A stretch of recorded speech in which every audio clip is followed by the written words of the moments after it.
Chapter 11. Death in Berlin. I had no problems coming through passport control at Gatwick. I couldn't make up my mind where to go first. In the end, I decided to head for somewhere near South Woodford. The memory of Bert Perkins had given me an idea. I hired a small car and set off eastwards on the boring M25 motorway, which runs around London in a big circle. As I drove through the heavy traffic, I tried to think about what I should do next. I suppose I could have just called Sir George, my former boss, and told him what had happened at the river in France.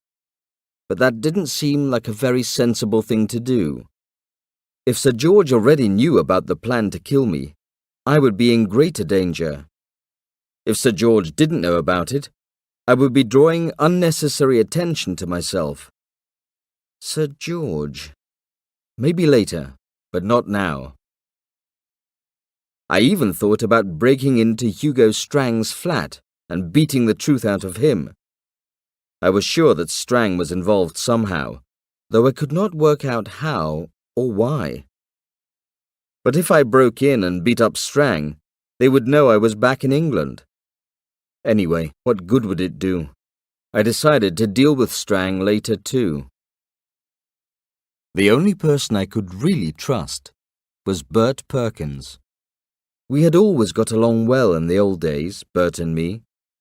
I always thanked him for what he did for us all. Other people often treated Bert like a servant, but not me. And we had become real friends during that terrible business with his son, Peter. Peter was his only child, and Bert had given Peter the university education which his own father had prevented him from having. Peter was a brilliant student and graduated from university with a first-class degree in international relations. In his final year, he had been approached by someone from a government organization working for the good of the country. They always did it like that.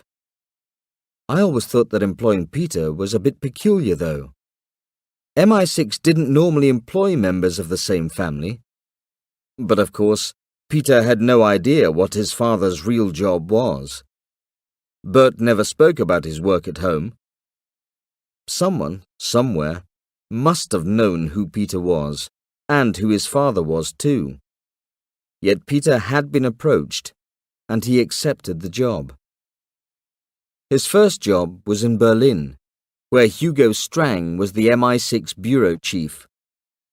It was just before the Berlin Wall came down. The political situation was dangerous, but life in West Berlin was exciting, and Peter soon settled down. He was a hard worker and often stayed late in the office. He got on well with Strang, although they were so different. Strang spoke highly of Peter and began to give him more and more responsibility. Some of the other people in the office were even a bit jealous of him, I found out later. But then something went wrong between them. No one was quite sure what it was, but Strang suddenly began to treat Peter badly. He gave him only the most boring jobs, and he openly criticized Peter's work in front of the others.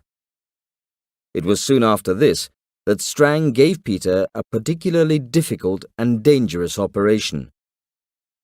There is no doubt that he acted wrongly. Peter had never worked on this kind of operation, and Strang could easily have found a more experienced agent to do the job. At the inquiry into Peter's death, Strang argued that Peter had needed the field experience. Strang was never punished, but the suspicion remained that something dishonest had gone on, something which was never mentioned, something which Strang wanted to cover up, something which the inquiry wanted to cover up too. Peter's job was to arrange for the escape of a senior East German government official. The man had been passing valuable information to the Berlin Bureau of MI6. He now suspected that he had been found out. He needed to get out as fast as possible. Peter had to help him escape.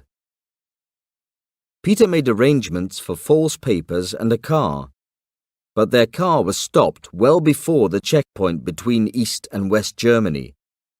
They shot the official as he tried to escape. Then they took Peter away for questioning. Soon after that, the East Germans contacted the MI6 office. They said that they were interested in exchanging Peter for one of their own agents who was in prison in Britain for spying. This man's name was Holzmann, Gunther Holzmann. They badly wanted this agent back. He was obviously very important to them. London agreed, and I was the one who was sent over to Berlin to arrange the prisoners' exchange. I went to see Bert in his office before leaving for Berlin. Bert had no formal or official part in the exchange, but he knew about it. He was terribly upset. He needed support, and he needed it badly. I spent several hours with him, listening to his worries, trying to set his mind at rest. I promised Bert I would do everything I could to bring Peter back safely.